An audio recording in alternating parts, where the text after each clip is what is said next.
Wonderful to have you on the show today, Beatrice. Thank you so much for joining. Very good to be here. Thank you for inviting me.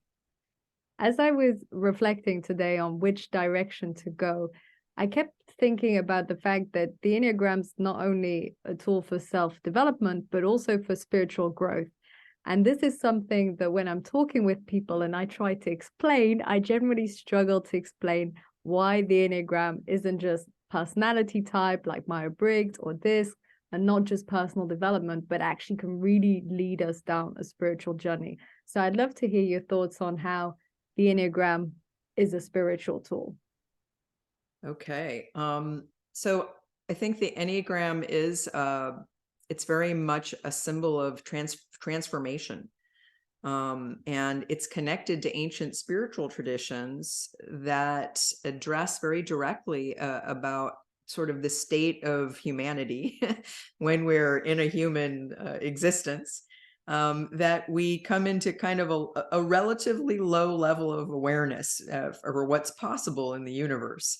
And the Enneagram, even when you're thinking about it in terms of personality type and self-development, what it's really all about is understanding the sort of human defensive patterns that we come to identify with, and each personality is kind of a constellation of patterns of thinking, feeling, and behaving, and motivations, many of which are unconscious but based on survival. And so it's kind of like we develop a personality because we need it to survive childhood and to grow to adulthood, to protect our psyche from pain and injury, and to develop a way of being functional in the world. But then when we reach adulthood, it's kind of like the personality has done its job of helping us grow and be functional in the world and relatively healthy. But the personality does represent a relatively low level of awareness that we as humans are also capable of rising above. So it's the idea that by learning what our personality patterns are and becoming conscious of them, we have the possibility of growing beyond our personality, and that is sort of breaking out of these unconscious patterns and habits that in adulthood can actually limit us and keep us at at a not very conscious state. That's really more about survival and protecting our ego self-image than it is about reaching our higher potential. So it's the idea that we are sort of, there's a great saying I like, that the human being is the rope in the tug of war between the animal and the angel. So we are, divine spirit beings having a human experience. And having the human experience means we come to identify with a personality and think that's who we are, or think that's all of who we are. But the good news is we're much more than that. But we need to do the work to become consciously aware of our personality and gradually disidentify from it or let it go, which isn't easy because the personality becomes really comfortable and familiar, and it's the source of sort of our sense of safety in the world in many ways. And so we kind of have to work against that and give that up. But the reward is being able to go to a much higher level of spiritual consciousness. So the Enneagram is both a psychological and a spiritual tool, but it's sort of like we do the psychological work first to become aware of our unconscious and our unconscious patterns and the constellation of defenses that our personality represents, so that we can then manifest the divine in us, which is also part of what we are as humans. That's so beautifully explained. Now I'll know what to reference every time people ask me why it's also a spiritual tool. And it also reminds me when I was at the conference last year in Stockholm last April that I really loved. It took the Enneagram to a whole new level. And I remember that one of my core learning was we need to know our personality so that we can surpass it. So not cling to, hey, I'm type, 1, 3, 7, what have you, but actually identify so that we can let go of it. And this Yeah. is also something I read in one of your articles where you said, okay, it's one thing to be able to type each other and ourselves. It's something else to actually do that work. Exactly. The Buddhists have a nice saying that I like. It's you have to have a self to lose a self. Yes, that's nice. And see it. So I'm curious, you do a lot of workshops and training and teaching in this field for many years. What would you say is sort of like the key steps that help people on their Enneagram journey and self-development journey, from the basic level of self-awareness once they've sort of identified their type and some of their main triggers and fixations, to actually really feel, tapping into that divine and letting go of that personality? What would you say are the core steps to go through that transformation? That's a very good question. And I think the main thing is that we conceive of it as something that's not easy. It's, I think the steps of this path are often something that we can understand as being equal to the archetypal hero's journey. So where the hero kind of in myth and story and literature kind of goes out into the world and has tests and trials and has to meet the monster and, go through all this. And to some degree, that's kind of how it is. In some ways, we need to have a kind of courageous attitude of really studying ourselves, really observing ourselves, and being really honest with ourselves about what we're doing, why we're doing it, where our motivations are coming from. And really, in some ways, we when in the inner work we do, we often say the beginning of the path has to do with befriending the ego, sort of getting to know it, seeing what its patterns are, and not going too much against it, because at the beginning of the journey, the ego is more powerful than the higher self. Right. So, and so we almost need to negotiate with the ego at first, of like, okay, I want to grow. I want to break out of some of these patterns, but the ego again thinks it's protecting us and the personality. So at first it's befriending the ego, but at a certain point in the path, we need to confront the ego more. We need to sort of do things that are more challenging. So sometimes we talk about the steps on the path having to do with like going to psychotherapy and talking to someone as a way of not only observing ourselves, but being witnessed in that and talking through what we see ourselves doing and getting feedback about that. Because one of the crucial steps on the path is seeing and owning the shadow, which might be framed as seeing our blind spots. But even more than that. And part of seeing the shadow has to do with healing any traumas that we may have had, like working through our issues with our parents and our family of origin, and any kind of limitations that we place on ourselves in just trying to survive.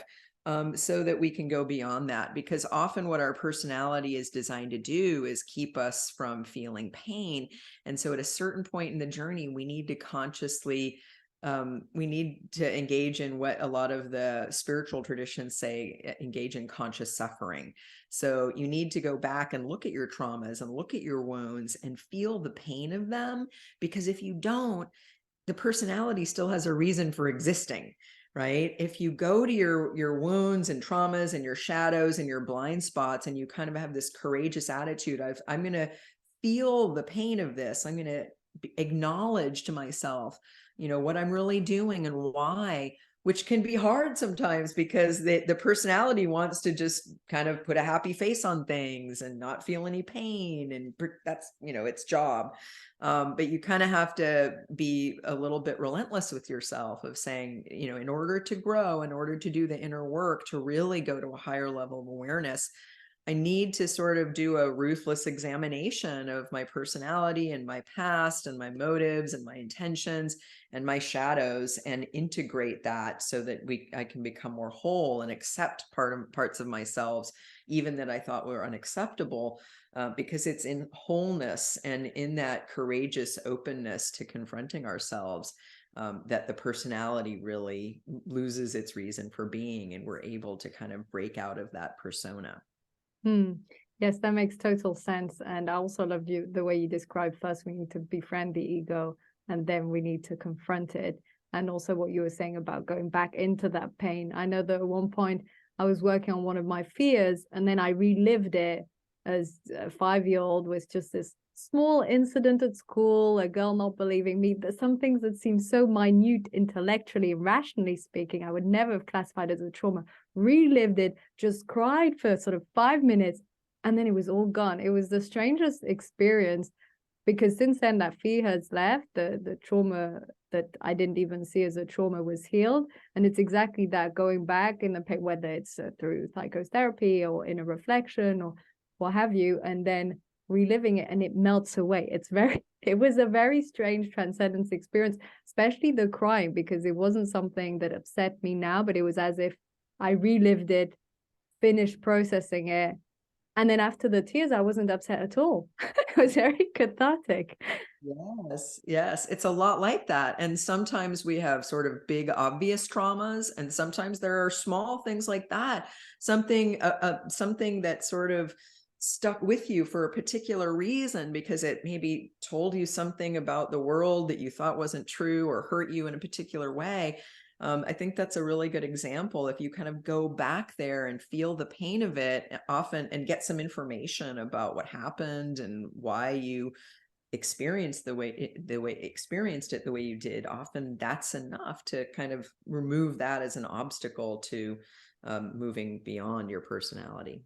Yes, which is amazing. And I'd love to come back to what you were saying about befriending the ego, because this is one of the questions I thought about for today, which is that as I was doing my own Enneagram inner journey, what happened was at one point, and I'm sure this has happened either to you or to some of your students, or maybe all of them, which is at some point I started to realize that everything was a caricature of my type. So I'd start to notice both my hobbies, my way of talking, dressing, just everything seemed like such a caricature. And sometimes it made me laugh, sometimes smile, sometimes I'd sigh and look up and see it. But also I noticed it sometimes led to this self-negation, like really this idea of, I just don't want to be just this personality anymore. I want to step out of it.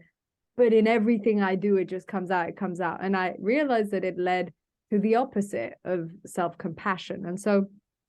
And even more so when I started to see that it was a caricature of my type in stress, in the disintegration. And then I thought, oh, I really see how this is just a caricature of this personality. So what I'm wondering is, in this step of befriending, but let's say between the befriending and starting to confront the ego, once we've done a lot of inner work, how can we continue the self-compassion when we notice what I call caricatures, but maybe have other words for it, obvious sides of our personality that we don't necessarily want to have in our life anymore? Yeah, I think the question is really important, because I think a big part of making progress on the path of self-development has to do with self-acceptance and compassion. Because the minute we start criticizing ourselves or judging ourselves for something, in a way that sort of is part of what keeps us at a low level of awareness, because now I'm criticizing myself and now my ego has to go into defense mode, this time against me. And so compassion, I think, is absolutely crucial every step on the path, whether we're sort of befriending the ego or confronting the ego. We need to, and that's why there are sort of things I tell myself all the time to try to get myself to stay in that state of compassion toward myself. Things like, you're only human, because as a 2, I try to be superhuman sometimes, and I criticize myself for things that are just normal, which I think a lot of us do. So if I notice myself criticizing myself, recently, I kind of started doing some different inner work tasks, and I noticed it was really hard for me to do them, and I was sort of failing. And I had to really sort of talk to myself internally and say, look, I'm never going to make progress if I don't give myself some room to not do it right on the way learning to have more discipline. And so really, I think a big message that that we talk about when we teach the Enneagram is to always, part of the self-observation is catching yourself in the act of being self-critical and trying to let that go, because that's just something that keeps us down, and it's not something that in any way lifts us up. Yes, and I 200% agree. I mean, in my coaching in general, I just see there's a need for self-compassion everywhere all the time. And I've noticed that both more presence, so obviously with the meditation practice and just reminding ourselves to be present, and then more self-compassion, I think can solve pretty much anything. Things like people struggling to focus or manage their energy or stress or leadership, all of these things, if we're really present and we actually show compassion towards ourselves, all the things sort of be solved.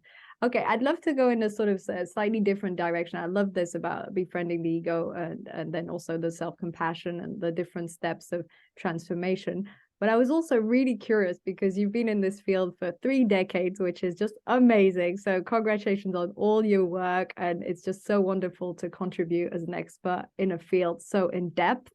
I'd love to know, what changes have you seen over the years? Because that's a lot of years. What are some of the evolutions and changes that you've seen with the Enneagram during this time? Another good question. I would say that I've seen the Enneagram get more global and more globally united, people from all different countries getting together in regional conferences and the global conference. And I think online courses have helped people to, we have people from all over the place, even sometimes calling in the middle of the night from New Zealand in our courses. So that's a big difference. A big turning point for me was in 2004 when I learned what I call the sort of more later version of the subtypes from Claudio Naranjo. I thought that really revolutionized my understanding of myself and the Enneagram. It's like it added a whole new layer of specificity. I think not everyone in the Enneagram community has taken up that same approach.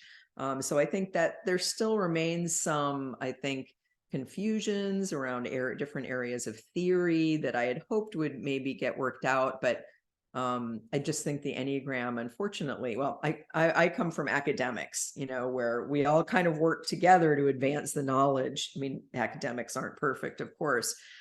So I think it's, people are still kind of each doing their own theme. There are sort of different schools of thought. But I think it's still, I guess I would have hoped that it would have evolved beyond that a little bit, where we would have, the community would have come together a little bit more in terms of theory and practice. But I think there are a lot of, the Enneagram's definitely grown in popularity. A lot of people, a lot of young people really interested in it. I think that's a really great thing in some ways. And it's also, everything has its upside and downside. The upside is, you mentioned the Enneagram almost anywhere now, and people know it, which is surprising. But then the downside is, of course, that a lot of times it gets out there in superficial forms or incomplete forms. And so there can be as much confusion about it as there is light. But I think overall, it's nice to see people as time goes by, seeing the value of it very quickly and seeing how accurate it is and powerful it is and responding to that. I think it's done a lot of good. I think it's there, even despite the fact that you see it in Instagram memes and some superficial renderings. At the same time, I think a lot of people have come to self-development through the gateway of the Enneagram. So I think it's affected a lot of people over time, and it's more known. So I think that's really good. Yes, and I remember during the conference last year, the whole conversations around the subtypes. I thought it was fascinating. And it's true that we won't go into depth over this, of course. And for people who want to know more, they can check your website, beatricechestnut.com, and find out a bit more about the different subtypes, or read your book that I mentioned in the introduction. It's true that the subtypes make a big difference, is what I was going to say. And I remember, especially during the conference, being on a panel people of my type and different subtypes, and noticing that that makes a huge difference. That also makes it quite a strong barrier of entry for people who start with the Enneagram. Already people are surprised that, you know, I know 9 types, and well, pretty obvious when you're in it, it's like you breathe them. But then on top of that, having the 3 subcategories and wings, of course, which also make a huge difference. So yes, interesting to see that hopefully, you know, the Enneagram community will gain more insight on this, which leads me to my next question, which is, where do you see the Enneagram going? What do you feel are the next step, the next discoveries? What do you want to start to see and feel in the Enneagram world? That's a good question. I mean, I guess I would like to see more people working together and collaborating and doing to do really high quality Enneagram work, to talk about what are the best theories that really help people grow, and what are some aspects of theory that are sort of just more people have as hobbies, you know, that just don't go very deep, and just naming them as such in a clearer way. I don't think there's anything wrong with some of the more superficial treatments, but sometimes there can be confusion and it can be hard for people to discern. So I think just more people, I mean, and of course there's a marketplace of ideas out there. And so I think in some ways the good ideas rise to the top, but more serious, in-depth Enneagram treatment. Sometimes I'll see a book that I'm kind of excited about, and then I read it and it ends up being just more shallow than I hoped it would be. So I hope people are doing, you know, coming together with other people to really try to advance the field at the edges. I think that would be great, getting into integrating it into more different kinds of fields and understanding at a deep level. What is it? How does it act symbolically? How can it help us in clearer and clearer ways to really achieve that transformation that it's all about? Yes, all about the transformation. And since the moment in 2004 where you had this knowledge or new learning around the subtypes, what has been some of the other maybe major moments where you suddenly had great insights into the Enneagram? Well, one thing that's been a great learning for me is in the last 5 or 6 years, as you know, I started working with Uranio Paes, my friend from Brazil, who now lives in London. And he had been doing a lot of, you know, I knew him when we were on the IEA board of directors in 2004 to 2009. And, you know, he was a business guy.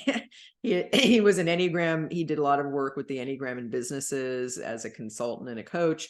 But then when we kind of reconnected in 2013, I learned that he had been doing a lot of spiritual work, and that he was even starting to work with people in different ways that were more psycho-spiritual. And so we've worked together very closely in the last 5 years, and I've learned a lot from him about the spiritual development aspects of the Enneagram.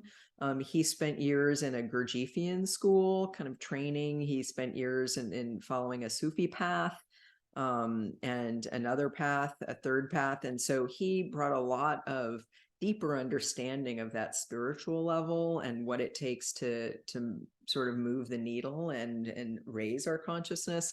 So I learned a lot from him that I didn't know before. I had known about Gurdjieff, but I hadn't really lived in a school and really trained at that deeper level. So I've learned a lot from him about what the Enneagram is about as a, you know, spiritual, you know, a symbol of spiritual transformation in very practical, experiential ways, like seeing people do the work facilitated by us, where they really have big breakthroughs and things that you know, sort of working with the Enneagram can bring about real shifts.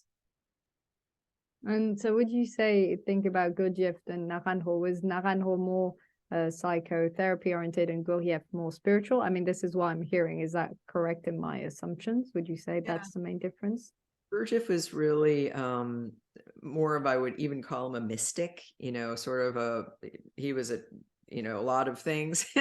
He's a very interesting character, but what we know from him is a lot of the spiritual significance of the Enneagram symbol, and sort of a lot of teachings connected to it around what it takes to transform. And Naranjo, I would say, is a more modern figure, not so much a mystic as a American trained psychiatrist, but also a big figure in the human potential movement. So Naranjo I see as really the seminal author of the Enneagram work that we use today in much of the world. He really sort of took the knowledge from Oscar Ichazo that he learned and refined it, and it translated it a bit into American or Western psychology. And worked with Fritz Perls to develop Gestalt theory, and did a lot of work kind of bringing together sort of psychological development with the Enneagram. But of course, the thing about him is he knew a lot about spiritual development and meditation. He knew a lot about music and history and art and literature. And so he expressed the Enneagram through many different ways. But I think he was the one who really kind of brought what Ichazo rediscovered or brought forward, and brought it out in a form that was more aligned with Western psychology and more comprehensible as the types that we use today, and the subtypes, of course. Amazing. So interesting also to see the history. And I had no idea that Naranjo also worked on Gestalt therapy. So that was also interesting. There's so many different things that I could also ask you, but we're already at the end of today's episode. What would you like to tell the listeners, maybe your last thoughts, your last notes overall during our conversation? What would you like to leave them with?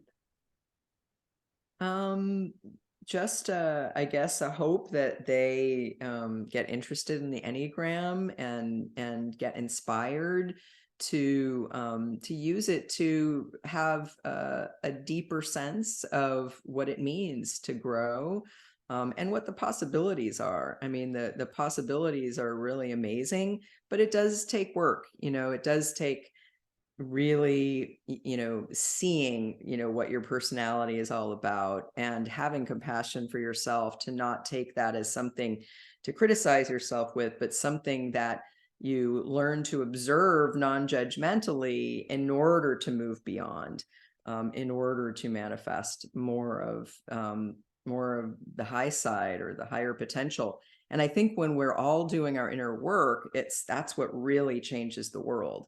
And I keep being sort of discouraged these days about how much a lower consciousness there still is on the planet, and how that creates wars and things like that. And I think the only way we can move beyond some of these real crises in our world today is by each of us doing the hard work of really confronting ourselves and the ego in us. And so the more we do that, the more it changes the collective. And so I hope people are interested and get inspired to really use a lot of the Enneagram, information as a springboard for their own development. Absolutely. 200% on that. Yes, the Enneagram, wonderful tool for our own spiritual growth, personal development, and like you say, to raise consciousness as you explained in one of your articles, in collaboration with things like coaching, inner work, therapy, just a tool for highlighting. Exactly. Amazing. Well, thank you so much. It has been such an honor, such a pleasure. Thank you so much for being on the show today, Beatrice. Thank you, Katie. Thank you for having me and for your great questions. Thank you.